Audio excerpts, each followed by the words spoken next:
De pronto el capitán del crucero, por medio de los altoparlantes, hace el siguiente anuncio. Distinguidos pasajeros, vamos a continuar con nuestro entretenimiento y nuestro chef ha prometido ricas sorpresas gastronómicas. Todos nosotros haremos hasta lo imposible para que ustedes estén realmente cómodos y a gusto. Y usted piensa, esto es realmente maravilloso. Pero luego oye al capitán decir, sin embargo, hay un ligero cambio de planes. No vamos a desembarcar en ningún puerto. Nos quedaremos navegando y navegando hasta que se nos agote el combustible y se nos acabe el agua y la comida. Y cuando eso suceda, sencillamente hundiremos el barco. Amigo, le puedo asegurar que ese momento, sin que importe cuán estupendo lo haya estado pasando hasta ese instante, ese crucero por el Caribe perderá automáticamente todo su encanto. El momento que usted sabe que va a estar navegando sin ton ni son, sin llegar a ningún puerto, ya no le importará cuán rica es la comida, o cuán hermosa la música, o cuán divertido el entretenimiento, o cuán límpido el cielo azul, o cuán tranquilas las aguas del mar. Así que el anuncio del capitán en segundos eliminó cualquier gozo que hasta ese momento haya tenido.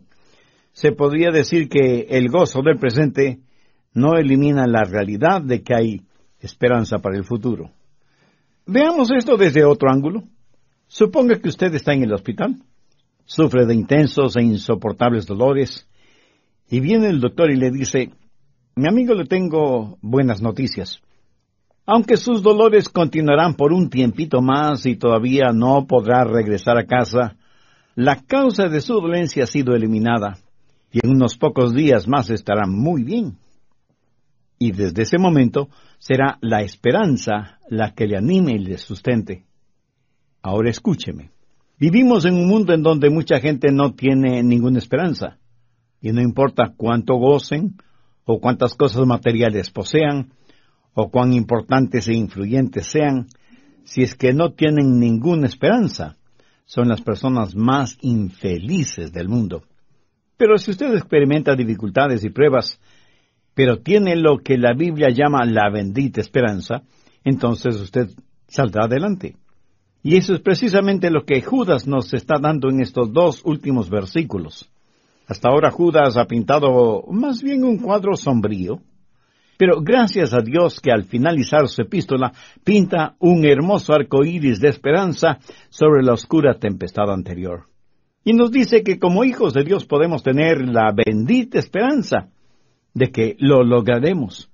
Porque podríamos pensar al leer sobre los apóstatas que han abandonado la fe, que a lo mejor nosotros fracasaremos. Judas nos da 3 razones de por qué lo lograremos. Primero, la soberanía de Dios. Judas 24.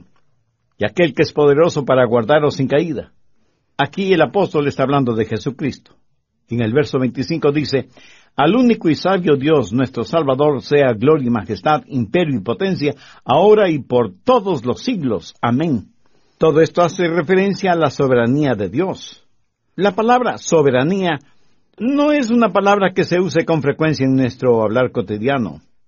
No nos referimos a ciertas personas como si fueran soberanas. Tal vez se la use en relación con algún rey o reina, pero es una buena palabra que se la usa frecuentemente en el lenguaje bíblico. Ahora, ¿qué significa soberanía en referencia a Dios? Que Él es el Rey, y es un Rey soberano. Es el único sabio Dios. Él puede hacer, pues, lo que quiera hacer. Por eso es Dios. Y todo lo que hace es bueno. Y la razón por la que usted y yo llegaremos a la meta no es porque nosotros podemos hacerlo, sino porque Él lo puede hacer. No es primordialmente nuestra responsabilidad, sino su habilidad para hacerlo. Veamos Efesios 3:20. Ya a aquel que es poderoso para hacer todas las cosas mucho más abundantemente de lo que pedimos o entendemos. Mi amigo, de eso es lo que estamos hablando. Hay tantos versículos bíblicos que confirman que Jesús es poderoso para salvar, para asegurar, para cuidar de cada uno de sus hijos, aun en tiempos de pruebas y dificultades. En nuestros días muchos que dicen ser creyentes tienen objeciones a que se predique acerca de la eterna seguridad del creyente, aunque eso esté claramente explicado en la Biblia. ¿Por qué? Porque dicen que esa es una enseñanza peligrosa. Mi amigo, la verdad puede ser dolorosa, pero jamás peligrosa. La mentira es peligrosa. Judas comienza su epístola y la concluye hablando de la seguridad del creyente, porque si así no lo hubiera hecho, lo que él dice entre el principio y final de su carta podría llevar a pensar a muchos que está hablando de creyentes que han perdido su salvación, o sea, apóstatas. Recuerde que un apóstata es alguien que ha recibido la verdad, ha rechazado esa verdad después de haberla tenido y comienza a burlarse de esa verdad y literalmente trata de reemplazar esa verdad con sus propias mentiras. Esa persona nunca ha sido salva. Una persona nacida de nuevo, nacida 2 veces, nunca puede perder su salvación, no porque se aferre a Dios, sino porque Dios la sostiene en sus manos. Veamos una vez más Judas 1. Judas, siervo de Jesucristo y hermano de Jacobo, a los llamados, santificados en Dios Padre y guardados en Jesucristo. Esto habla del insondable amor de Dios. Somos amados por Dios. Estamos seguros en el indescriptible amor de Dios por nosotros. En Juan 17, al orar, Jesús dijo, para que el mundo conozca que tú me enviaste y que los has amado a ellos como también a mí me has amado. ¿Cuánto le ama Dios? Dios le ama tanto como ama a su propio Hijo Jesucristo. ¿Sabe que los apóstoles no entendieron a cabalidad esto? Que Él es poderoso para cuidarnos, para que no caigamos, y para presentarnos sin mancha delante de su gloria. Dios hace las cosas de acuerdo a sus propios términos, y en la forma en que Él quiere hacerlas. De ninguna manera nuestros pensamientos son como los pensamientos de Dios, y nuestros caminos son totalmente diferentes a los caminos de Dios. En el Antiguo Testamento se relata la historia de cómo los israelitas eran mordidos por serpientes en el desierto como parte del juicio de Dios sobre ellos. ¿No cree usted que ellos oraron a Dios pidiéndole la eliminación de esas serpientes? Yo creo que sí. Pero Dios no eliminó a las serpientes. Pero en cambio le ordenó a Moisés el fundir una serpiente de bronce y ponerla en lo alto de una pértiga, para que todo el que fuere mordido por una serpiente y mirara a esa serpiente metálica, no perdiera la vida. Dios les dio una solución diferente a la que ellos pedían. Y nadie pensó que esa serpiente de bronce era un cuadro de Jesús en la cruz. No faltará quienes burlonamente pregunten, ¿y si Dios es tan poderoso, por qué no elimina al diablo? No, Dios no mata al diablo, pero en cambio puso a su Hijo, el Señor Jesucristo, en una cruz. Escúcheme, el cristianismo no es la sustracción de problemas de la vida, sino que es el aumento del poder para enfrentar esos problemas. Ese gran teólogo que fue San Agustín solía decir, Dios es un círculo infinito, cuyo centro está donde quiera, y su circunferencia en ninguna. Ahora, ¿qué quiso decir con eso? Que no hay ningún lugar en donde Dios no esté. Y cuando usted está en problemas o dificultades, Dios está ahí, en medio de sus problemas, con usted, para ayudarle a salir de esos problemas, o a entenderlos bajo los parámetros de Dios. Busque el Salmo 147, los versos 3 y 4. Él sana a los quebrantados de corazón y venda sus heridas. Él cuenta el número de las estrellas. A todas ellas llama por sus nombres. Recién la ciencia está descubriendo que hay más estrellas en el firmamento que granos de arena de todos los desiertos y todas las playas del mundo juntos. Y Dios llama a cada una de las estrellas por su nombre. ¿No es eso amorosamente extraordinario? Ahora, si Dios es tan poderoso para hacer eso, ¿no cree que Él tiene el poder para cuidarle, ayudarle y protegerle? Lo que Dios quiera hacer, lo hará.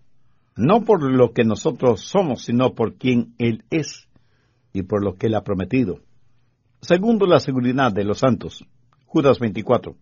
de aquel que es poderoso para guardaros sin caída. Cuando hablo de la seguridad del creyente, estoy seguro de que algunas personas me dirán, Pastor Rogers, usted no debería decir a la gente que pueden tener seguridad eterna en el Señor Jesucristo. ¿Así? ¿Y por qué no? Eso es lo que la Biblia enseña.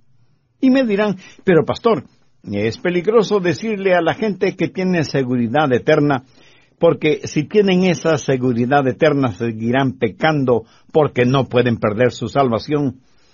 Mi amigo, lo dije antes y ahora lo vuelvo a repetir. La verdad puede ser dolorosa, pero no peligrosa. El error, la mentira, eso sí es peligroso. Como hijos de Dios tenemos la seguridad de nuestra salvación, no porque ya no pequemos, sino porque ya no pecamos habitualmente. No hacemos del pecado, cualquiera que sea, nuestro estilo de vida. Si el pecado es todavía nuestro estilo de vida, significa que habitualmente, en forma cotidiana, en forma práctica, practicamos el pecado. Y eso quiere decir que no soy salvo. Pero si siendo ya miembro de la familia de Dios peco, eso no anula mi condición de hijo de Dios. Permítame ilustrar brevemente este punto.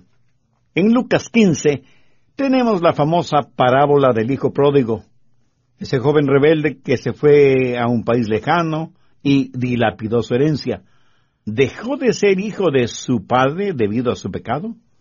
¿Dejó de pertenecer a su familia por haberse ido de casa? Permítame hacer este asunto más personal. Supongamos que usted tiene hijos adolescentes que viven vidas inmorales y están sumidos en el pecado. ¿Dejan por eso de ser sus hijos? Y aunque estén lejos del hogar, ¿han dejado de ser por eso miembros de la familia? Piénselo. Volvamos a Judas 1. Santificados en Dios Padre. Y ahora miremos un momento esas palabras, santificados. Aquí está hablando de creyentes vivos, santificados, o sea, separados para vivir un nuevo estilo de vida, para ser sal y luz sobre la tierra, para que nuestras vidas traigan honor y gloria a Dios, para que siendo miembros de la familia de Dios y aunque estemos en el mundo, no seamos parte del sistema mundano. Mire lo que dice Juan 3, versos 1 y 2. Mirad cuál amor nos ha dado el Padre para que seamos llamados hijos de Dios. Amados, ahora somos hijos de Dios, y aún no se ha manifestado lo que hemos de ser, pero sabemos que cuando Él se manifieste, seremos semejantes a Él, porque le veremos tal como Él es. Y aunque en estos versículos hay extraordinarias verdades y promesas relacionadas con la segunda venida del Señor Jesucristo, sobresale el incomparable, el insondable, el inexplicable amor de Dios por nosotros, sus hijos. El apóstol Juan parecía no encontrar más adjetivos calificativos para describir el amor de Dios. Y no le culpo. A mí me pasa frecuentemente lo mismo cuando trato de explicar el soberano y extraordinario amor de Dios por quienes, al nacer dos veces, se vuelven miembros de la familia de Dios. Anote Romanos 8, los versos 38 y 39. Por lo cual estoy seguro que ni la muerte, ni la vida, ni ángeles, ni principados, ni potestades, ni lo presente, ni lo porvenir, ni lo alto, ni lo profundo, ni ninguna cosa creada nos podrá separar de Dios, que es en Cristo Jesús, Señor nuestro. ¿Está experimentando esa clase de amor en su vida? No estoy hablando del amor eros, eso abunda en el mundo. Hablo del amor ágape, que es lo que falta en el mundo. Para nuestra humana comprensión, el amor ágape es el amor que describe a Dios. Y usted no lo podrá tener a menos que haya una relación íntima y personal entre usted y Dios, por medio del Señor Jesucristo. Dios es poderoso para guardarnos sin caída debido precisamente a su insondable amor. Ahora escúcheme con mucho cuidado. Usted no puede hacer absolutamente nada para que Dios le ame más. Pero asimismo, usted no puede hacer nada para que Dios le ame menos, porque el amor con que Él le ama es por pura gracia. ¿Ha puesto atención a lo que el apóstol Judas dice al final del verso 1? Guardaos en Jesucristo. Esto significa estar protegido, amparado, cuidado, no como un guardián en una cárcel, sino más bien como una gallina que protege a sus polluelos. Dios es poderoso. Y en el verso 25 de Judas se habla de la gloria, la majestad, el imperio y la potencia de Dios. ¿Cree usted que exista en el mundo un poder superior al poder de Dios, tanto que pudiera abrir la mano de Dios y arrebatarle a usted de su mano protectora? Mi amigo, no existe tal poder. Vamos al Evangelio de Juan, capítulo 10, los versos del 27 al 29. Mis ovejas oyen mi voz, y yo las conozco, y me siguen, y yo les doy vida eterna, y no perecerán jamás, y nadie las puede arrebatar de mi mano. Mi Padre que me las dio es mayor que todos, y nadie las puede arrebatar de la mano de mi Padre. ¿Por qué es que nadie nos puede arrebatar de la mano de Dios? Porque si alguien pudiera hacerlo, ese alguien sería mucho más poderoso que Dios, ¿no le parece? Pero hay dos razones más por las que nadie nos puede arrebatar de la mano de Dios: el insondable amor de Dios y el infinito poder de Dios. Dios le llamó a usted y usted respondió a ese llamado, pero Dios originó el llamado, no usted. Mire lo que dice Pablo en Romanos 8:30. Y a los que predestinó, a estos también llamó, y a los que llamó, a estos también justificó, y a los que justificó, a estos también glorificó. Piensen esto. Hay una eterna y dorada cadena de redención que no puede ser rota. Dios predestina, llama, justifica y glorifica. La salvación no es trabajo suyo, es trabajo de Dios. Por eso Pablo pudo decir, estando persuadido de esto, que el que comenzó en vosotros la buena obra, la perfeccionará hasta el día de Jesucristo. Aquello pues que ha sido decretado en el cielo, no puede ser invalidado en el infierno. Lo que ha sido decretado en la eternidad, no puede ser deshecho por el tiempo. Nosotros estuvimos en el corazón de Dios, antes de que Él lo creara todo con el poder de su palabra.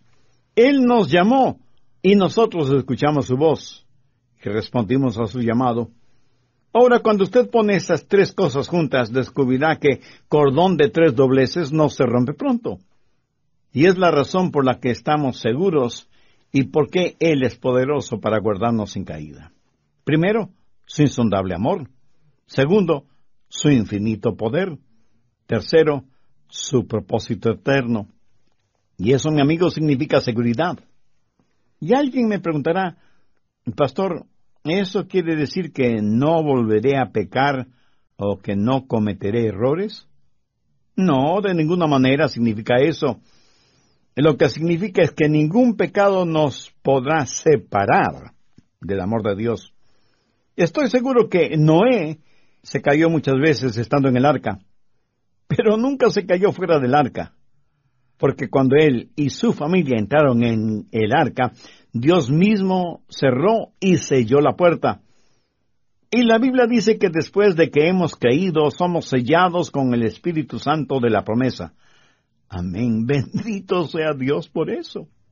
La razón de que su salvación es eterna, la razón para que tengamos esperanza en estos días espiritualmente oscuros en que vivimos, la razón de que no somos como un crucero de lujo navegando en círculo, se debe a, primero, la soberanía de nuestro Salvador, segundo, la seguridad de los santos, y tercero, la suficiencia de la salvación. Pero note que estas tres cosas están eslabonadas, y la una sigue a la otra. Porque Dios es soberano, yo tengo seguridad, y porque estoy seguro, la salvación es suficiente, porque Él es poderoso para guardarnos sin caída. Pero eso es solo un lado de la moneda, porque Dios va a hacer algo. ¿Tiene usted la más leve idea de lo que Dios va a hacer? ¿No? Pues yo tampoco. Pero no tenemos que tratar de adivinarlo. De acuerdo a la Biblia, Dios no quiere primordialmente hacerle feliz y saludable, sino santo. Dios quiere hacerle a la imagen de su amado Hijo Jesucristo. Su palabra dice que somos predestinados a ser conforme a la imagen del Hijo de Dios. ¿Y cómo es el Hijo de Dios? Sin mancha ni pecado. Jesús es el único impecable de todas las edades. Y uno de estos días, si Él es nuestro Salvador y Señor, seremos hechos a su imagen.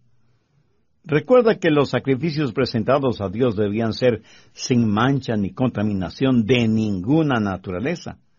Esa es la misma idea cuando Pablo dice en Romanos 12:1, así que hermanos, os ruego por las misericordias de nuestro Señor Jesucristo, que presentéis vuestros cuerpos en sacrificio vivo, santo, agradable a Dios, que es vuestro culto racional.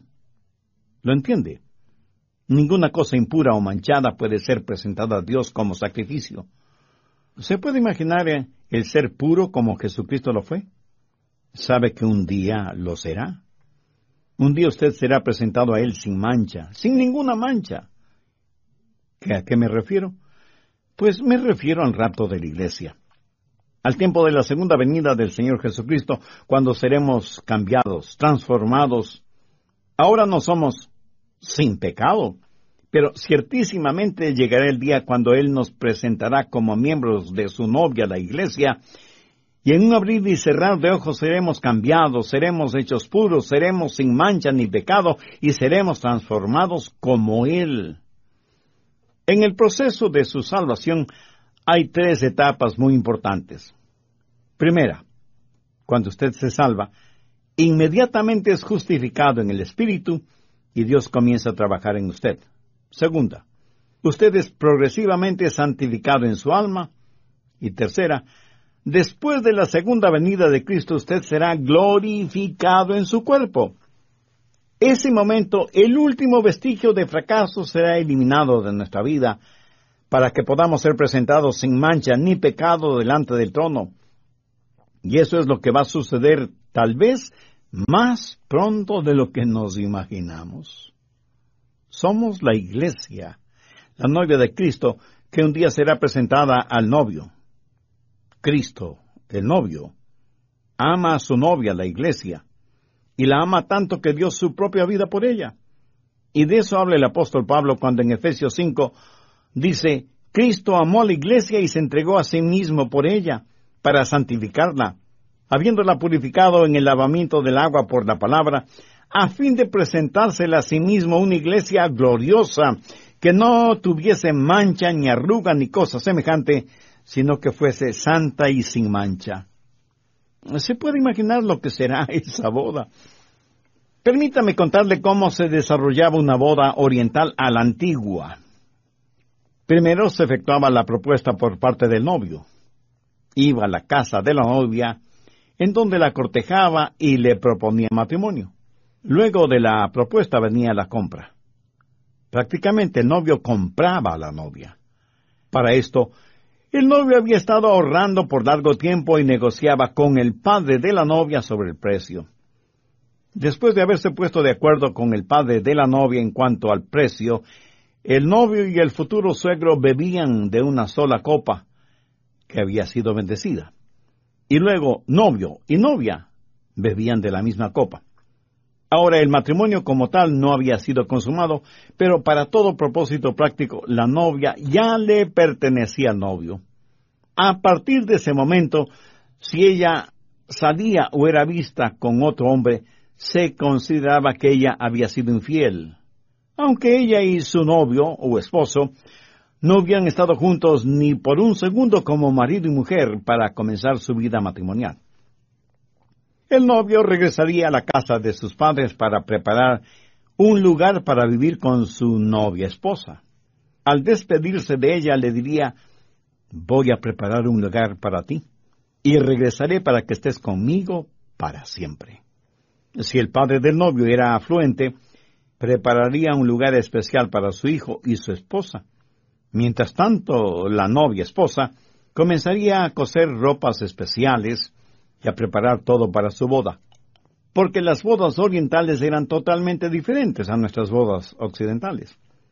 Por ejemplo, los novios no fijaban la fecha de su boda. Era el padre del novio quien decidía la fecha de la boda. Él también prepararía un extraordinario banquete cuando todo estuviera listo, y enviaría una proclama anunciando, todo está listo, mi hijo se va a casar. Entonces vendría el novio con las amistades de la novia, por lo general por la noche. La novia esposa no sabe que él está viniendo, pero está totalmente lista porque, precisamente, no sabe cuándo él vendrá. Y el novio y sus acompañantes vienen con antorchas, entonando canciones de amor, y un heraldo se adelanta, llega hasta la casa de la novia y proclama: «Mirad, mirad, el novio ya viene, el novio ya está aquí». Sí, ella sabía que él vendría, pero no sabía cuándo. Pero ella estaba lista para cuando él viniera. Y ahora él ya está ahí. Y ella recoge sus cosas y se va con él a su nuevo hogar. Y en la casa del padre del novio todo es alegría, y hay exquisita comida, excelente vino, hay un verdadero banquete. Y entonces, para hacer oficial el asunto, la novia es presentada al novio, y el novio recibe a su novia con profundo gozo. ¿Sabe? De eso habla Judas en su carta. La presentación de la novia va a ser algo maravilloso y glorioso. Pero quiero que note algo sumamente importante. La novia no esperó hasta que su novio llegara para prepararse. Desde el momento de la propuesta hasta el instante de la llegada de él, ella siempre estuvo lista. Escúcheme, cuando Jesús venga por los suyos, vendrá como el novio celestial. El mismo que nos llamó es el mismo que nos cambiará para siempre. Y en un abrir y cerrar de ojos seremos hechos a la imagen de Jesús. Y la razón por la que digo que esta salvación es suficiente es porque hará lo que dice que va a hacer, o sea, hacernos a la imagen de nuestro Salvador. En términos generales, nosotros, sus hijos, aquí y ahora, tal vez no parezcamos tan salvados, ni tan santos, ni tan preparados. Pero no nos impacientemos, porque Dios sigue trabajando en nosotros, estando persuadido de esto, que el que comenzó en vosotros la buena obra la perfeccionará hasta el día de Jesucristo. Y alguien me preguntará: pastor, ¿qué significa la frase la perfeccionará hasta el día de Jesucristo? Esa es una muy importante pregunta. Y significa que todo será completado cuando Jesús regrese. O sea que le veremos tal y como Él es, porque seremos hechos a su semejanza. El fundamento, la base de la iglesia es el Señor Jesucristo. Jesús es la cabeza de su iglesia, que fue comprada con su propia sangre y por quien Él murió en la cruz. Yo a la vez le pregunto, ¿qué significa todo esto para usted? ¿Tiene usted esa bendita seguridad? ¿Por qué la tiene? Si la tiene, le puedo asegurar que no es debido a su propio y humano esfuerzo. Si la tiene, es por la maravillosa gracia de Dios, porque Él es poderoso para guardarnos sin caída y presentaros sin mancha delante de su gloria con alegría. Este poderoso Dios es más que suficiente para salvarnos y darnos fortaleza en medio de los problemas, los peligros, las desilusiones y los sinsabores de la vida. Su maravillosa gracia es la que nos guarda y sostiene, y su gracia estará con nosotros hasta cuando estemos en nuestro hogar celestial. ¿Alguna vez le ha agradecido a Dios por su gracia? ¿Alguna vez le ha expresado su gratitud por tener en sus manos su palabra, la Biblia, y en su propio idioma? ¿O nunca tiene tiempo para estas cosas que tienen que ver con Dios? Si usted no tiene tiempo para Dios ahora, cuando traspase los umbrales de la eternidad se encontrará sin Dios y sin esperanza, separado de Dios por toda la eternidad. Si usted quiere irse al infierno, amigo, pues se irá al infierno. Si quiere ir al cielo, se irá al cielo. Es su elección personal, y nadie puede hacer nada al respecto. Yo lo único que puedo hacer es invitarle para que reciba a Jesús en su corazón y en su vida. Si acepta la invitación o la rechaza, eso también es su elección personal. Pero si usted quiere hacer una decisión por Cristo, le invito a que ore conmigo una sencilla oración. Mi oración será únicamente para guiarle, pero usted ore con sus propias palabras, pero dígalas con fe, sinceramente, con convicción. Recuerde que Dios está más interesado en la motivación de su corazón que en su habilidad oratoria. Ore en voz alta o en voz baja, o silenciosamente en la intimidad de su ser. Ore y diga, querido Dios, este mensaje de tu palabra ha hecho en mí algo que nunca antes ni siquiera lo había pensado. Soy pecador y estoy perdido espiritualmente. Y como no puedo salvarme yo mismo, vengo a ti en busca de tu gracia y misericordia. Señor Jesús, sé que porque me amas quieres salvarme.